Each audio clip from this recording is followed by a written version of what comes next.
Lytudiep greets the audience. Is Tu Diep still alive? Is she safe? Who will find her? These questions will be revealed today.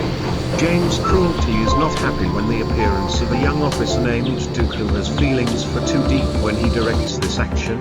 Does Jame still have enough trust for Tu Diep to entrust? Everyone thought Tu Diep was dead. Even Lieutenant Duke, who had once loved her with all his heart, had come to accept it after years of silence. But fate has a strange way of reuniting what once was lost. It was during an anti-narcotics operation in the remote Lintan region that Duke stumbled upon a girl, unconscious. Her body bruised, clothes torn, lying on the forest floor like a forgotten memory.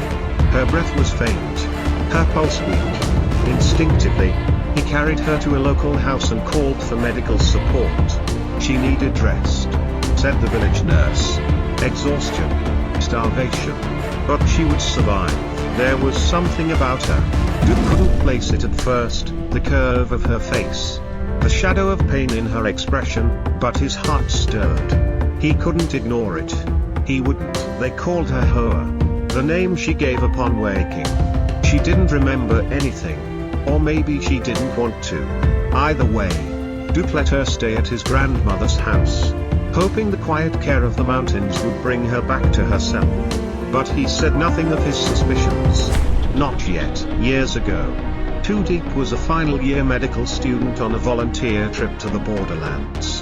That was where they met, Duke, a young officer fresh out of academy, and Diep, all fire and light. They had fallen in love quietly, in stolen hours between clinic visits and night patrols.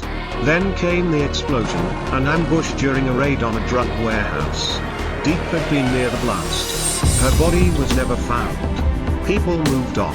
Duke did not, and now, here she was. Lintan was a known hotbed for synthetic drug trafficking. Duke's mission was to dismantle a powerful transnational ring led by a foreign figure named John. But the deeper they dug, the stranger things became. John's financial reach was enormous. Beyond that of a typical smuggler, he had accounts in Switzerland, false timber companies, and a trail leading to Thailand. To get closer, Duke sought out James, a wealthy entrepreneur with extensive ties to Southeast Asian trade, and someone who, as it turned out, had once known Diep. James was polite, even helpful. But there was a flicker in his eyes when he learned she was alive. You rescued her, James said with a slight smirk. But can you keep her? Duke said nothing. He knew that beyond the criminal web, this was also a battle of hearts. As Hoa slowly recovered, fragments of memory returned, triggered by Duke's kindness. The familiar scent of the mountains, and the warmth of Haki, the dog they had once raised together. One night, trembling, she whispered through tears, "I remember now. I'm Tu Diep." She told him everything, how after the explosion, she had been abducted by John's men. Suspected of knowing too much about a sensitive shipment. She was held in a jungle camp, isolated, until she escaped, barely alive, wandering through the forest where Duke had found her. With her memory restored, Diep volunteered as a key witness. She led Duke's team to the site of her imprisonment, a rundown structure near the border.